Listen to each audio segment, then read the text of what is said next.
இன்னைக்கு தான் ஒரு கட்சியின் மீது அபிமானம் கொண்டிருக்கிறோம் என்பதற்காக வேண்டியோ, அல்லது ஒரு தனிநபர் மீது எனக்கு பிரியம் இருக்கிறது என்பதற்காக வேண்டியோ, தன் கொண்டு வந்த ஷரியத்தை, தான் கொண்டிருக்கிற ஈமானை ரோமத்திற்கு கூட மதிக்காதவர்கள் பெருமானார் ஸல்லல்லாஹு அலைஹி வஸல்லம் மன்னவர்களை விட இவர்களை தலைக்கு மேல் வைத்து கொண்டாடுகிற சூழலை நாம் பார்க்கிறோம். முடிவு நல்லதாக அமையாது என்பதை கவனத்தில் கொள்ள வேண்டும். சக்கராத்தினுடைய சமயத்திலே, கர்கராவுடைய சமயத்திலே ஈமான் கேள்விக்குறியாகும் என்பதை நாம் கவனத்திலே கொள்ள வேண்டும். பொது வெளியிலே வந்து இன்றைக்கு பெண்மணிகள், இஸ்லாமிய பெண்மணிகள் பேசுகிறார்கள், எனக்கு எல்லாவற்றையும் தாண்டி எனக்கு இவர்தான் தலைவர், இவர்தான் தளபதி. நீங்கள் யாருக்கு வேண்டுமானாலும் நீங்கள் வாக்களிக்கலாம், அதை பற்றி நான் பேச வரவில்லை. நீங்கள் யாரை தலைமையாக கொள்ள வேண்டும், நீங்கள் யாரை ரசிக்க வேண்டும், உங்களுடைய ஸ்டார் யாராக இருக்க முடியும்? எனக்கு என்னுடைய கணவரை காட்டிலும் இவர்தான் பிடித்தமானவர் என்று சில பெண்கள் பேசுவதை நாம் பார்க்கிறோம். அசிங்கமான வேலை, அசிங்கமான வேலை. என் கணவரை விட எனக்கு இவர்தான் பிடிக்கும் என்பதை அசிங்கமாக சொல்லுவதாக இருந்தால் வேறு வார்த்தையிலே சொல்ல வேண்டும். யாராக இருந்து விட்டு போகட்டும், இன்றைக்கு இஸ்லாமிய பெண்மணிகள் சர்வசாதாரணமாக புர்காக்களை அணிந்து வந்தவர்கள் கொடுக்கக்கூடிய பேட்டிகளை பார்க்கிற போது நான் மீண்டும் நினைவுபடுத்துவேன், இது அரசியல் அல்ல.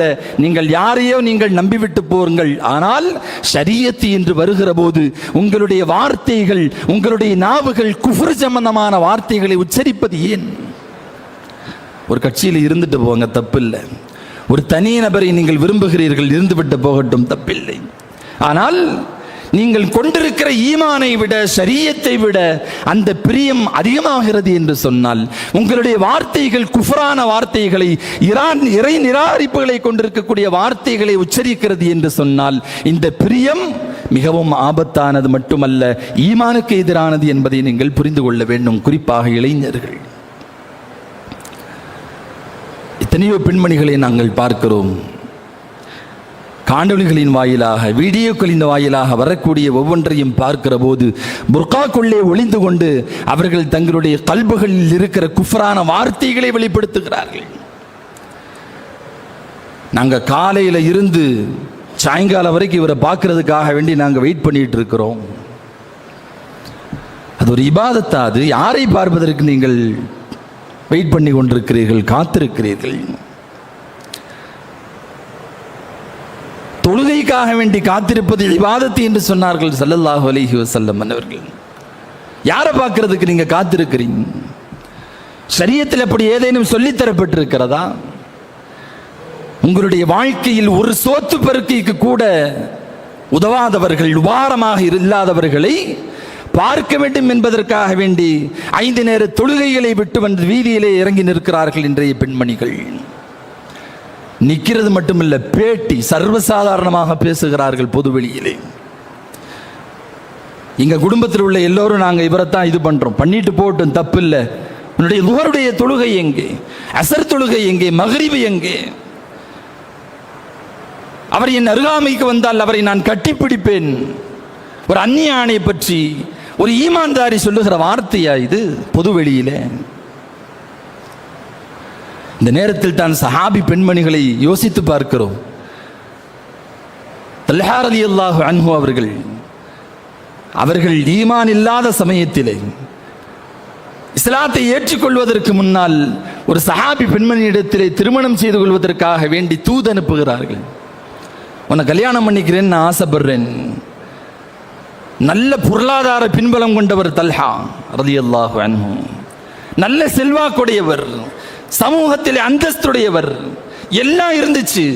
அந்த பெண்மணி நினைச்சிருந்தா ஒரு நல்ல சுகபோகமான வாழ்க்கைக்கு அவர்கள் ஒத்துக்கொண்டிருக்கலாம். ஆனால் அந்த பெண்மணி சொன்ன வார்த்தை, உங்க கல்வில ஈமான் இல்லை, அதனால் என்னால் உங்களை திருமணம் செய்து கொள்ள முடியாது. இனிமேல் திருமணம் என்கிற பேச்சை எடுத்துக்கொண்டு என் வீட்டு வாசலை மிதித்து விட வேண்டாம் என்கிற அந்த வார்த்தையை உதித்த பெண்மணிகளை இந்த தருணத்திலே நாம் நினைத்து பார்க்கிறோம். தன்னுடைய மர்மஸ்தானத்திலே இந்த மார்க்கத்திற்காக வேண்டி அம்பை ஏந்தி கொண்டு துடிதுடித்து போனார்களே சுமையா ரலியல்லாஹு அன்ஹு அவர்கள்.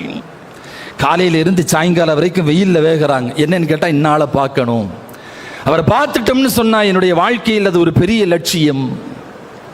அவரை பார்த்துட்டேன்னு சொன்னா அதுதான் என்னுடைய வாழ்க்கையினுடைய இலக்கு, நேர சொர்க்கத்துக்கு போயிடலாம். எவ்வளவு அசிங்கமான ஒரு வார்த்தை. வீட்டில் அமர்ந்து கொண்டு உங்களுடைய பெற்றோர்களை பாருங்கள், ஒரு உம்ரா செய்த நன்மை உண்டு என்றார்கள் ஸல்லல்லாஹு அலைஹி வஸல்லம் அவர்கள். குர்ஆனை சும்மா விரித்து பாருங்கள், ஓத தெரியாவிட்டாலும் அதற்கு நன்மை இருக்கிறது என்று சொல்லுகிறது மார்க்கம். யாருக்காக காத்து கிடக்கிறீர்கள்? சுமையாக்களுடைய வாரிசுகள் இன்றைக்கு ஈமானுக்கு எதிரானவர்களை இந்த சமூகத்திற்கு தன்னுடைய துறைகளின் வாயிலாக ஆபாசங்களையும் கொலைகளையும் குற்றங்களையும் போதைகளையும் இந்த உலகத்திற்கு அறிமுகப்படுத்திய நடிகர்களுக்கு பின்னால் இன்றைக்கு நம்முடைய சமூகம் அணிவகுத்து நிற்பதை பார்க்கிற போது இவர்கள் எல்லாம் ஈமானை எந்த தரத்தில் வைத்திருக்கிறார்கள் என்று தெரியவில்லை. நீங்கள் பார்த்திருப்பீர்கள், ஒரு பெண்மணி புர்கா போட்டு